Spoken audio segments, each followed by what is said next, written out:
aqui está a chave para entendermos a respeito de amor. A palavra amor, ela é muito falada. Às vezes nós linkamos o amor a um sentimento, ou a um desejo, a uma vontade. Geralmente o amor está ligado a essas questões. Agora, a partir do momento que você configura o amor como um desejo, uma vontade, nós precisamos ver então o que está por detrás dessa definição de amor. O que nos faz definir amor como definimos? Quais são as regras que nós estabelecemos ao longo da vida para dizer que amor para nós significa o que significa? O nome que se dá para isso é cosmovisão. Você precisa ter uma cosmovisão, um apanhado de valores, de crenças que você estabeleceu ao longo da sua vida para você definir o que é amor. Então, nós definimos amor a partir da Bíblia. E o que nós temos presenciado no século 21 é uma definição de amor que não parte da Bíblia, que não parte da religião. Se você se atentar à palavra de Deus, isso está muito claro em toda a Escritura, nós temos duas principais vertentes de pecado. A primeira vertente de pecado é um pecado que tem origem no paganismo. É quando uma sociedade, é quando uma nação ou um grupo decide criar regras, leis, normas para viver contrário àquilo que Deus estabeleceu. Esse paganismo, ele é muito enfatizado principalmente no Novo Testamento. No Antigo Testamento também nós temos. Quando Israel se envolvia com outras nações e trazia para dentro da nação de Israel as práticas dos outros povos. Se você vai para o livro de Levíticos, você tem ali no livro de Levíticos uma série de normas para o povo de Israel cumprir que às vezes nos assusta. Você vê ali, por exemplo, no livro de Levíticos, Deus orientando o povo ao filho não deitar com a mãe. E aí você fala, mas para que está isso na Bíblia? É óbvio que um filho não vai deitar com a mãe. É óbvio não. Nos povos pagãos isso acontecia. Então nós percebemos que essa primeira vertente de pecado que a Bíblia traz é uma vertente muito ligada a essa falta de leis ou regras fundamentadas na vontade de Deus, né? Então isso é muito claro na Bíblia no decorrer de toda a história. A segunda vertente de pecado é o legalismo. É quando nós usamos instrumentos religiosos, quando nós nos utilizamos de recursos até bíblicos, para criarmos uma religião ou para criarmos normas e leis que na verdade Deus não estabeleceu. Os fariseus faziam isso. Eles às vezes criavam ritos para o povo que não estava na Bíblia. Então o que eu percebo no Brasil hoje é que nós saímos de um sistema extremamente religioso, 50 anos atrás. Você sabe como o Brasil era marcado pelo catolicismo e até por um protestantismo mais conservador. A Constituição foi lida aqui.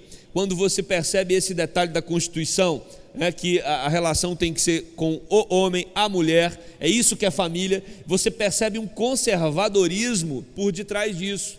Nós saímos desse polo no Brasil, esse polo conservador, marcado por uma religiosidade, tanto católica, até principalmente católica, como protestante, e nós fomos para esse outro polo chamado paganismo.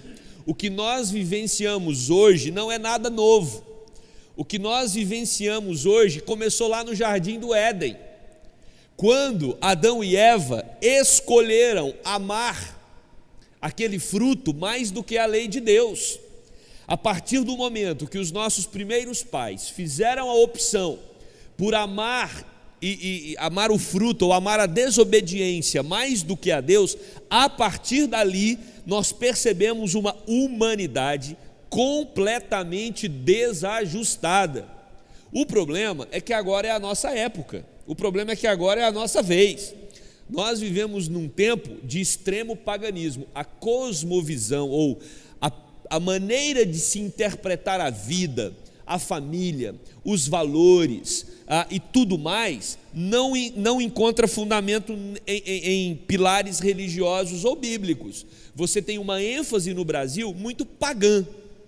E aí uma vez que você tira a Bíblia de cena, você pode criar as suas próprias regras, a sua própria lei. E uma vez que a Bíblia sai de cena, ou para nós o livro sagrado, ele deixa de ser uma norma, cada um pode criar a sua própria norma, cada um pode criar a sua própria lei. Então nós estamos diante de uma sociedade não só imoral, que é o contrário de moral, mas nós estamos diante de uma sociedade amoral, ou seja, não existe uma regra, nem contrária à regra, não existe certo e errado, existe cada um com a sua própria vontade, e o fundamento disso é uma linha, né, da filosofia muito estudada e tratada, que é o relativismo. O que o relativismo diz? Cada um tem a sua própria verdade, cada um tem o seu próprio sistema de crenças, e com um individualismo muito forte, ninguém pode ser questionado. Você acredita no que você quiser, eu acredito no que eu quero, e você não pode dizer para mim no que eu tenho que acreditar, ou que o que você acredita é mais certo do que o que eu acredito. Então esse individualismo e esse relativismo, ele acaba criando ilhas, ilhas ou núcleos, onde cada um se alinha ou se afina com um grupo que tem um pensamento afim. E aí, para eu terminar esse meu primeiro momento, depois eu passo para a Isabela, dentro desse contexto onde você tem uma sociedade relativista, o discurso é muito interessante, porque o relativista ele diz assim: não existe regras, não existe verdade, cada um tem a sua própria verdade, não existe absoluto. Vocês já ouviram essa frase? Não existe absoluto. Olha que incoerente que é essa frase. Quando eu digo não existe absoluto, a frase não existe absoluto, ela é absoluta ou relativa? Ela é absoluta. Então é um sistema que ele se detona, né? Alguém que diz não existe verdade absoluta, ele faz disso uma verdade absoluta, ele é incoerente. Então, na verdade, existem verdades absolutas, sim, e todo mundo tem verdade absoluta, sim. Quando alguém diz, é possível toda forma de amor, por que eu tenho que amar do seu jeito? Eu posso amar do meu jeito. Ele ama do jeito dele, porque para ele o jeito dele é um jeito absoluto de se amar. Para ele, esse jeito de amar é verdade. Isso acontece por quê? Porque uma característica do nosso tempo, e até foi tratado aqui, citado o nome de um dos maiores sociólogos da nossa época, que morreu no ano passado, Zygmunt Bauman, é um sociólogo europeu. Ele vai falar sobre a sociedade líquida, o amor líquido, que é uma característica do nosso tempo. Os nossos filhos, adolescentes, os nossos filhos, jovens, eles estão inseridos numa universidade, num colégio que tem esse pensamento vigorando de maneira plena, né? Eles estão inseridos nesse contexto e eles precisam ser preparados para lidar diante ou com essa realidade. Então, quando a gente pensa um pouquinho sobre essa sociedade líquida, esses amores líquidos, eu acho que vale a pena a gente explorar quais são os conceitos que estão por detrás disso. E aí eu passo a palavra para a Isabela, senão empolga e vou embora, né, irmã Isabela? Boa noite a todos. E eu vou falar todos, porque hoje em dia a gente nem fala mais todos. Hoje em dia as saudações nas universidades e nas escolas não é mais todos, é TOD@S. Porque você pode dizer todos, porque você vai dizer para homem, para mulher. Nós temos hoje mais de 57 gêneros, então não existe mais só homem e mulher, conforme a Bíblia diz, mas nós temos hoje mais de 57 gêneros. Mas eu creio que somos todos, homem ou mulher, né? E vou começar falando um pouco, porque pastor gosta de falar, senão ele prega sozinho e eu fico aqui como se fosse uma samambaia. Mas eu quero agradecer já de início ao JR, aos pastores da igreja, quero agradecer ao conselho, a oportunidade que a gente tem para dialogar um pouco sobre toda forma de amor é válida. E aí eu vou pegar só o gancho do Alexandre, para a gente não dispersar desse assunto, porque eu gosto muito do Bauman. E Bauman ele tem 2 livros que o Alexandre falou, um é sobre amor líquido e o outro é modernidade líquida. Modernidade líquida ele foi escrito em 2014. E ele vai trazer bastante esse conceito e essa leitura que ele tem do momento da nossa sociedade contemporânea, que é uma sociedade onde a gente desfacelou os nossos princípios e os nossos valores. Por que a gente veio acompanhando esse desfacelar e por que é tão importante a gente falar sobre isso? Porque perdeu-se todo o conteúdo, ou tudo aquilo que a gente estabeleceu, ou famílias estabeleceram ao longo da história. Isso tudo foi se quebrando com o tempo, porque nessa sociedade contemporânea, o tradicionalismo, o patriarcado, né, essa coisa de a mulher ficar dentro de casa, isso não combina mais com a sociedade contemporânea. E aí a gente percebe que as famílias desestruturando, o amor também vai se desestruturando, porque você fica sem um referencial para você buscar uma forma correta de amor. Na sociedade contemporânea, toda forma de amor é válida, mas toda forma de amor é válida porque eles não têm a definição do que é amor. Amor é ligado a um sentimento, amor é ligado a um estado. Então, hoje em dia, a gente acompanha já no Brasil, e isso no mundo, na Europa e nos Estados Unidos, os casamentos hoje, eles já estão par a par com o número de divórcio. Então, hoje em dia, se casa, se divorcia quase que na mesma proporção. E por que isso acontece? Porque hoje, na sociedade contemporânea, você só precisa ficar junto de uma pessoa se aquilo ali te faz bem. É assim que os casamentos são estabelecidos na nossa sociedade. A partir do momento que eu não me sinto bem, que o outro me priva da liberdade, ou que o outro faz alguma coisa que não condiz com os meus princípios ou com aquilo que eu acredito, eu não preciso mais viver com ele. Então, eu posso solicitar o divórcio. E é isso que a gente tem acompanhado. E aí vem as histórias de recasamento, que não são nem 1, nem 2, nem 3 recasamentos, e os meus, os seus, os nossos filhos, e cada um vai crescendo de acordo com aquela estrutura que a sociedade contemporânea pôs. Mas a gente não tem, hoje em dia, no contemporaneismo, alguma coisa que seja referencial. Bauman vai falar sobre isso. O perigo que é a nossa sociedade e que nós estamos inseridos, onde não há mais padrão familiar, não há mais padrão moral e não há mais padrão para nenhum tipo de relacionamento. Isso tudo se esfacelou. E aí tem alguns pesquisadores e alguns sociólogos e alguns filósofos que acreditam que isso seja um novo momento para se restabelecer uma nova ordem. Mas será que é isso mesmo? E aí, quando a gente olha para a luz da Bíblia, o conceito de amor não é esse. Então, será que toda forma de amor é válida? A primeira coisa que eu acho que a gente precisa levantar é: o que você chama de amor? O amor que você tem falado é o amor da contemporaneidade? É o amor que não é fundamentado em nenhum princípio? Porque é isso que os nossos jovens, os nossos adolescentes e as nossas crianças têm encontrado no dia a dia deles. Então, a minha filha está aqui, ela tem 8 anos, e a gente estava conversando, ela tem passado por um período que alguns amigos, os pais se divorciaram. E aí ela chegou em casa e falou que o amiguinho dela falou que é certo uma família ter só homens ou só mulheres. E aí ela chegou e falou: como assim? Não tem problema, você pode ter 2 pais ou você pode ter 2 mães. E aí ela, com 8 anos de idade, chegou em casa e falou para mim: mãe, como funciona isso? Eu disse para ele que não é certo. Eu falei: não é certo, porque à luz da palavra, o que nós sabemos é que homem e mulher que se estabelece uma relação. Mas hoje em dia é isso que está sendo promulgado e é isso que está sendo levantado. Então, acho que a primeira coisa que a gente precisa estabelecer é qual é o conceito, ou qual é a definição que a gente se tem sobre amor. E aí eu não sei se eu já posso entrar ou se você quer complementar alguma coisa. Não quero complementar. Agora ele apelou. Não apelei. Eu só acho que vale a pena a gente fazer um apanhado histórico. A gente está vivendo um momento histórico que é curioso, é interessante e vale pelo menos 5 minutos de reflexão nele aqui. Nós tivemos a Segunda Guerra Mundial. A Segunda Guerra Mundial esfacelou com a Europa, e você tem ali um processo de reconstrução. Quando você tem nesse processo de reconstrução, você tem a preocupação de muitos filhos, né? Então vem a geração baby boomers.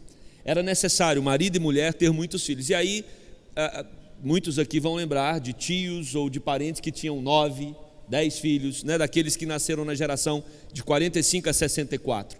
Há um movimento mundial de repovoamento, né? Vamos repovoar a terra. E nisso você precisava da família tradicional. Mas concomitante a esse movimento de famílias tradicionais, você tem também movimentos surgindo. Por exemplo, a mulher ela quer, a partir desse momento também, restabelecer uma nova configuração. Nasce o movimento feminismo. Esse movimento feminismo, que agora está na terceira onda, ele começa propondo igualdade em várias questões, e de repente você vê outras buscas. Então essa primeira geração pós-guerra é uma geração muito familiar, mas uma geração que quer conquistar coisas, principalmente a mulher e também a família.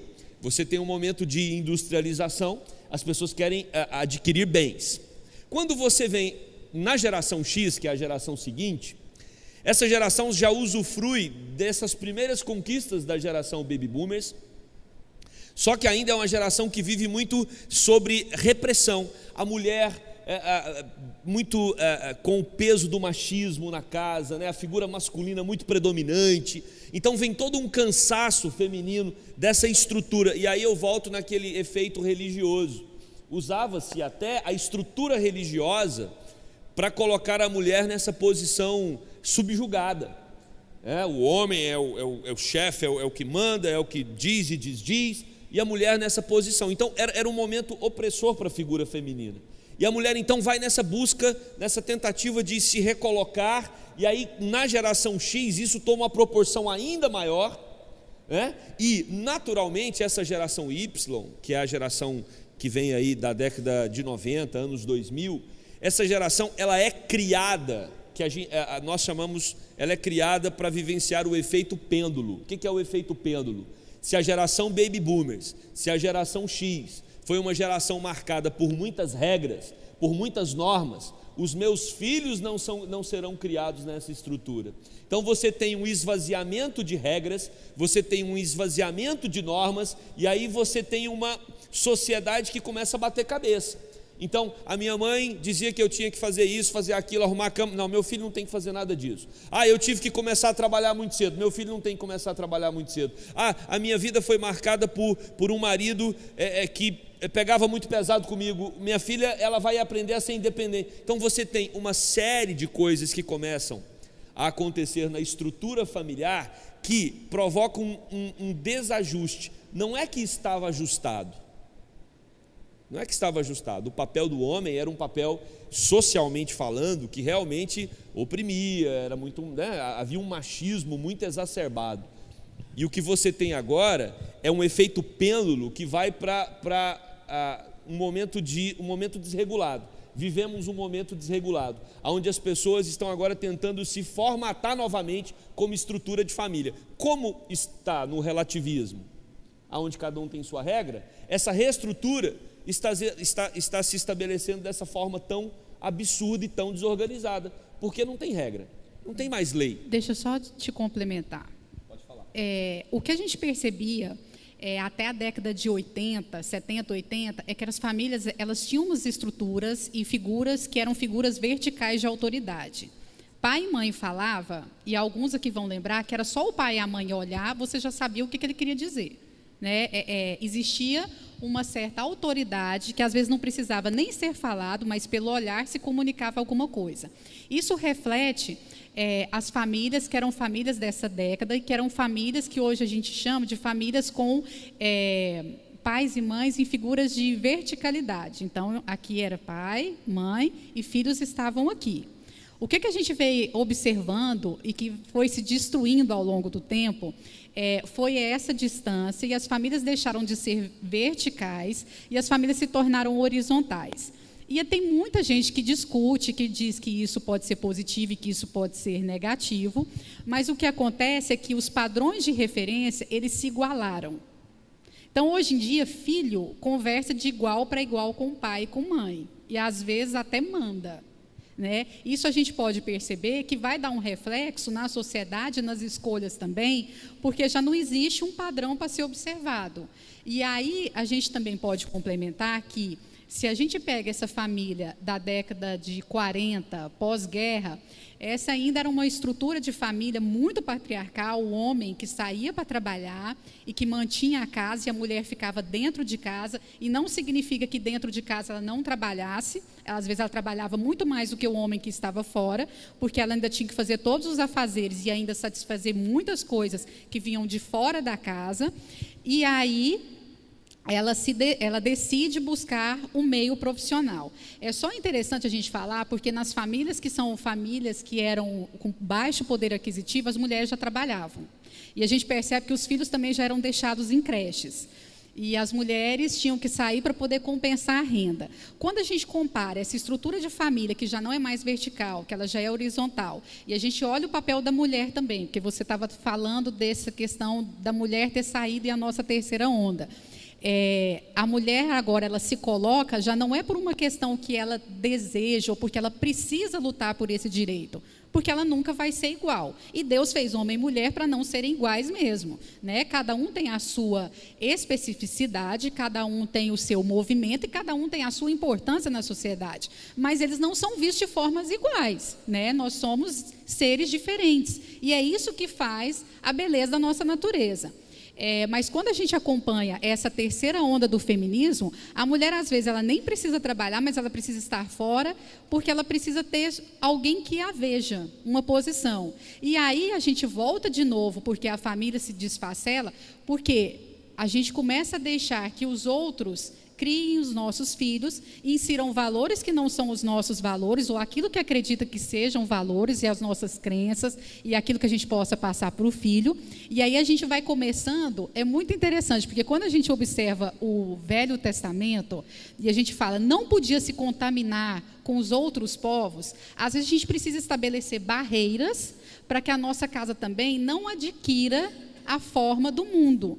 E é interessante que às vezes a gente não percebe isso vai entrando sorrateiramente, e às vezes entra sorrateiramente por aquelas pessoas que não fazem parte da nossa prática e do nosso sistema de crenças e valores, e isso vai sendo passado. E criança, eu falo muito de criança, não tem como, né? Gente, porque é meu objeto de estudo, é o que eu amo fazer, é trabalhar e ver essas crianças se desenvolvendo. Então eu vou ter que dar uma puxadinha para essa minha área, família e criança.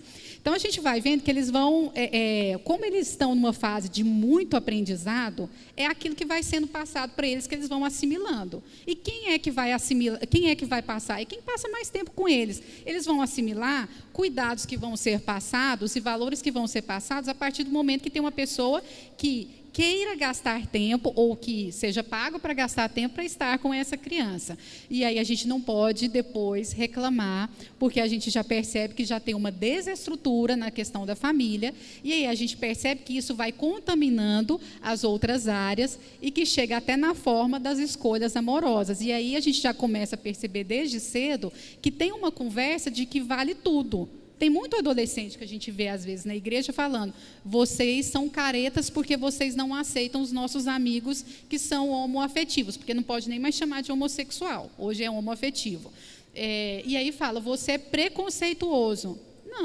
Não é uma forma, vocês têm que abraçar todo mundo, porque toda forma de amor é livre. E às vezes ainda tem aquele discurso assim, não é isso que a palavra de Deus fala? Eu acho que esse é o ponto que a gente precisa ir. Olha só que interessante. Desestrutura-se a família, tira os pais de casa, terceiriza a criação dos filhos, né? Os pais estão correndo atrás de um recurso, porque ele quer dar uma vida melhor para o filho que ele ganhou que ele teve. Está todo mundo correndo atrás de uma qualidade de vida. O filho está recebendo esse conteúdo todo, a todo momento, via desenhos, via filmes, via séries, via colégio, via amigos. Todas essas fontes estão enchendo os nossos filhos, os nossos jovens e a igreja de todo esse conteúdo que é vigente nessa geração, e às vezes nós não estamos atentos a esses movimentos. O tempo que você passa com seu filho, o conteúdo que é transmitido para ele, a importância da igreja, a importância de definir para ele o que é amor, o que nós estamos fazendo aqui. Então, quando nós lemos aquele texto, Deus é amor, o que está em jogo é a quem nós daremos ouvido. Nós daremos ouvido para Deus ou nós daremos ouvido para a serpente? Porque a serpente no Éden, e é impressionante como que a estrutura não muda, existe toda uma sedução no processo da tentação do Éden, existe todo um envolvimento, existe beleza, existe um fruto que é desejável, existe assim um processo de conquista da serpente para com Adão, e para com Eva e para com Adão. E quando você olha o conteúdo ali desse processo de tentação, ele não é diferente dos nossos dias. Ou seja, você tem a lei de Deus, você tem Deus estabelecendo a proposta dele de amor, e você tem uma serpente, você tem uma tentação estabelecendo a sua proposta de amor. E o que acontece? O que acontece é que o homem opta pela proposta da serpente, e aí nós temos desde aquele momento, nós temos toda uma sociedade, toda uma humanidade vivendo formas desajustadas de amor, desajustadas a todo momento. E só vai haver um ajuste na forma de amar se esse ajuste for feito pelo próprio Deus, por uma razão muito simples: nós fomos criados à imagem e semelhança de Deus. E se nós queremos entender sobre relacionamento baseado no amor verdadeiro, não existe outra fonte para aprendermos a respeito disso, se não for o próprio Deus, porque Ele é o amor. Então, quando se fala de amor, amor, amor, precisa se definir o que é amor. Para nós, povo de Deus, Deus é amor. Então nós aprendemos a amar como Ele, e Ele estabelece as regras da sua palavra. A Bíblia vai dizer, o João é sem dúvida nenhuma o autor que mais trabalha esse tema do amor, e João vai falar, por exemplo, que aquele que tem os meus mandamentos, João 14, verso 21 a 23, aquele que tem os meus mandamentos e os guarda, esse é o que? Me ama. Só tem amor se cumprimos regras. Não existe amor sem regras, não existe amor do meu jeito, não. Você não entende de amor, você foi desconfigurado para amar com o pecado. O pecado nos desconfigura por completo. Existe um vírus em nós, o vírus chamado pecado. Esse vírus nos faz amar o que não deveríamos amar, e nos faz amar o que deveríamos amar de maneira equivocada. Por isso Jesus diz que nós devemos amar a Deus sobre todas as coisas, porque é amando a Deus sobre todas as coisas que nós amaremos todas as coisas de maneira adequada. Não tem como você amar todas as coisas de maneira adequada sem amar a Deus sobre todas as coisas, porque é Deus quem vai dizer como devemos amar todas as coisas. Isso até nos nossos amores mesmo. Por exemplo, um amor de esposa para com o marido não é o que a esposa entende de amor para com o marido. Ela tem que aprender com Deus a respeito de amor, amar a Deus primeiro para depois amar o marido. Da mesma forma, o marido para com a esposa, os pais com os filhos. Quem estabelece a norma, a lei de amor é o próprio Deus. Aliás, Deus também diz, se alguém amar, olha aí, amor, se alguém amar a seu pai, a sua mãe, a seu filho, mais do que a mim, não é digno de mim. Às vezes você pode ter até um amor legítimo, mas equivocado. Às vezes nós amamos os nossos filhos mais do que nós deveríamos, ou de maneira distorcida, e fazemos deles ídolos no nosso coração. Às vezes amamos o nosso cônjuge de maneira equivocada e fazemos deles ídolos no nosso coração. Por isso, a regra que Deus deixa é amá-lo sobre todas as coisas, e a partir daí aprendermos com Ele a amar todas as coisas. Eu tenho que amar a Isabela não do meu jeito, o que eu acho que é amor para amar a Isabela. Eu tenho que aprender com Deus a amar a Isabela, porque eu não posso amar nem menos nem mais. E só Deus estabelece o padrão para isso. Outro padrão que Deus estabelece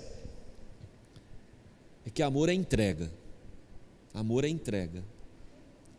Porque Deus amou o mundo de tal maneira que deu o seu único filho, para que todo aquele que nele crê não pereça, mas tenha a vida eterna. Amor é entrega, altruísmo. Nós não amamos, e é interessante essa característica do amor do século XXI, que é um amor egoísta, é um amor para o meu prazer. é um amor para minha satisfação. Não é esse o padrão bíblico de amor, não. O padrão bíblico de amor é entrega. Eu me entrego completamente a Deus, para que Deus me ensine a entregar ao meu próximo. É um amor de humilhação, é um amor onde eu me curvo diante da vontade do soberano, não um amor para satisfazer os meus caprichos pessoais e individuais, como essa sociedade tem colocado e tem definido. Eu também vejo essa questão do amor, amor é sacrifício.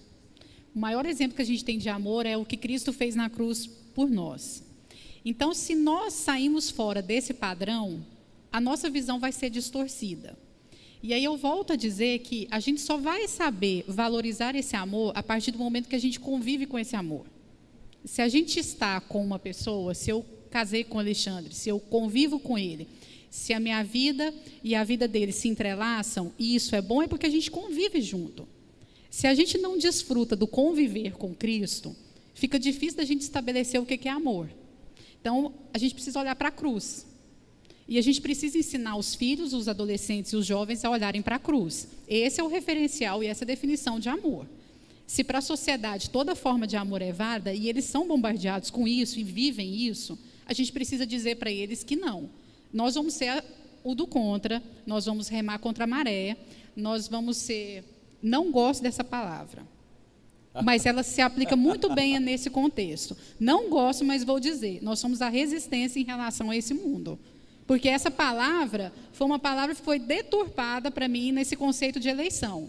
Mas para mim, quando a gente trabalha com amor e quando a gente trabalha com vidas, a gente precisa prepará-los para resistir contra o que vem de fora.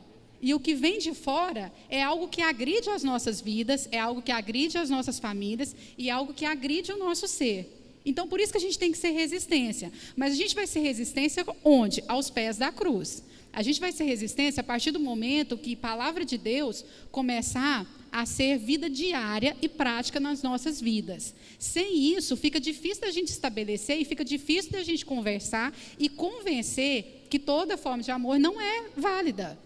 A gente só vai conseguir caminhar a partir do momento que a gente estiver perto da cruz.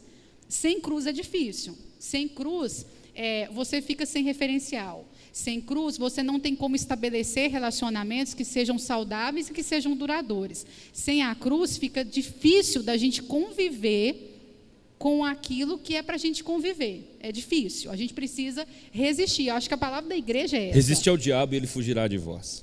E parece que às vezes a gente não resiste. Parece que às vezes a gente dá uma brechinha, ele entra, e aquilo ali começa a disseminar na nossa casa, e aquilo ali começa a envolver, e é interessante, né, porque o fruto deveria ser envolvente, a conversa da serpente deveria ser envolvente. Eu acho que tinha todo um cenário montado, e era um cenário de perfeição. Mas tinha o desejo do homem querer ser igual a Deus.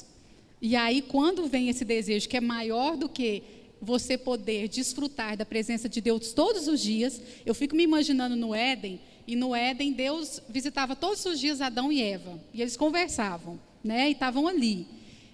A vontade deles de serem iguais a Deus foi maior do que essa conversa, do que tudo que eu fiz é para vocês. Dê um nome para as coisas, né? Faça uma companheira para você não se sentir só. E às vezes o que acontece na contemporaneidade é que parece que a gente deixa a Bíblia na nossa casa, deixa a palavra de Deus empoeirar. E a gente vai recebendo tantas coisas, e a gente vai lendo tantas coisas, e a gente vai sendo influenciado por tanta mídia, que a gente vai perdendo os nossos referenciais. Salomão já falava que não tem nada novo debaixo do sol. Não tem.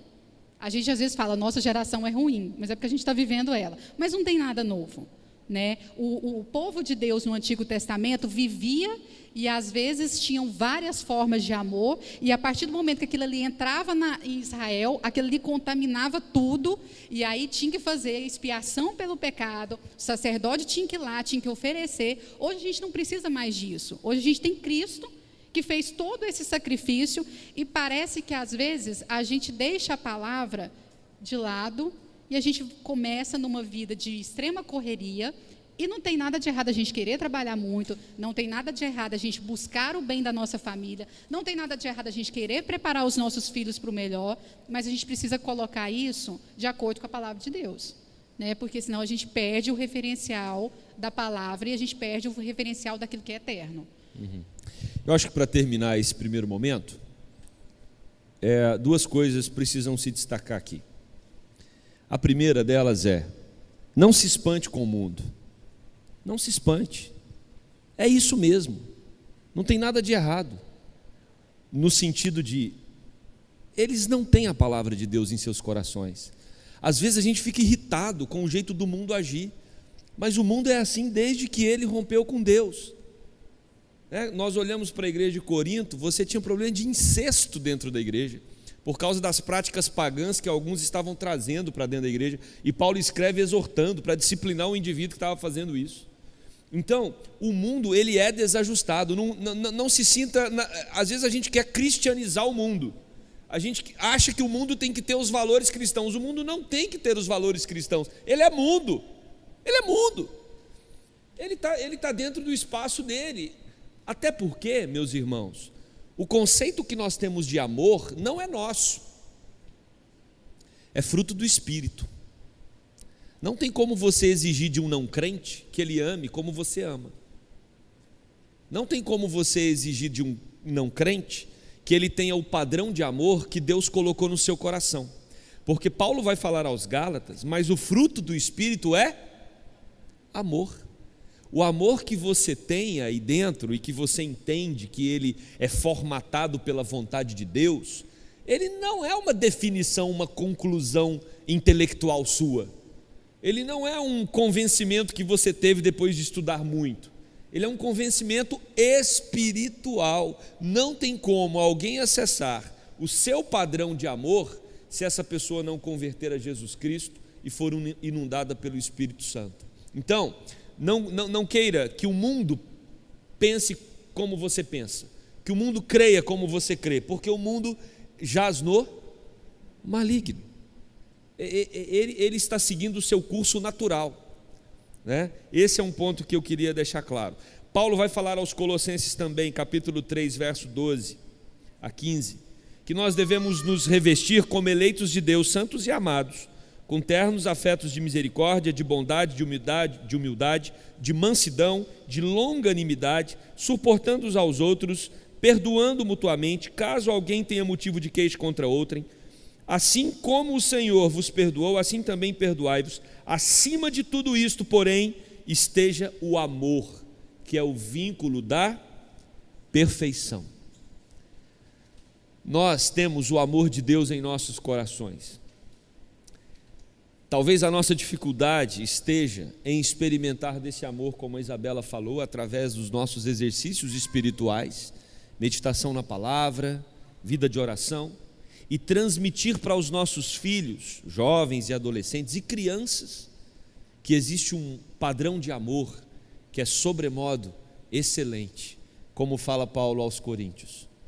Sem amor de nada vale, como foi lido aqui hoje. No final, nós teremos a fé, a esperança e o amor. E o que vai permanecer por toda a eternidade é o amor. É o amor. Esse é o amor que nós cremos. É nisso que nós nos apegamos. Nós somos sim, e isso precisa ficar claro entre nós, somos a comunidade do amor. O mundo tem que olhar para nós e ver como nós nos amamos.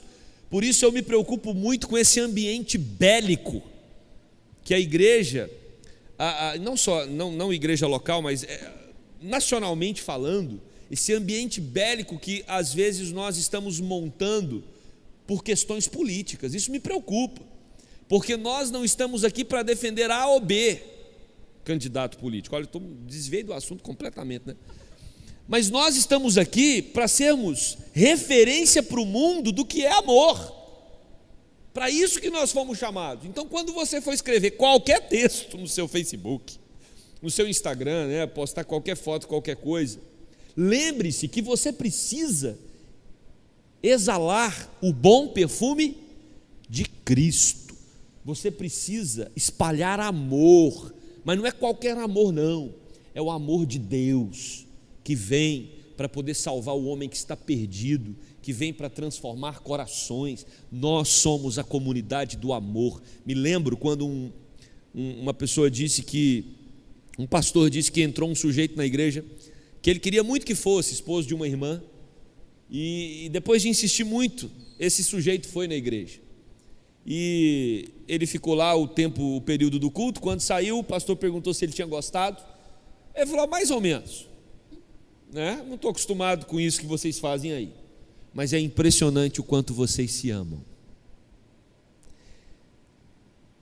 Você que é membro dessa igreja aqui, pode ter uma ou outra coisa que você não gosta nessa igreja, não tem problema nenhum, mas vocês precisam ser marcados pelo amor mútuo.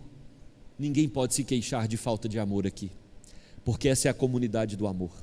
Amor que vem de Deus, amor que é fruto do Espírito Santo, e é esse amor que nós precisamos comunicar ao mundo, porque Deus é amor. Nós comunicamos Deus, nós comunicamos amor, e foi para isso que fomos chamados. Amém?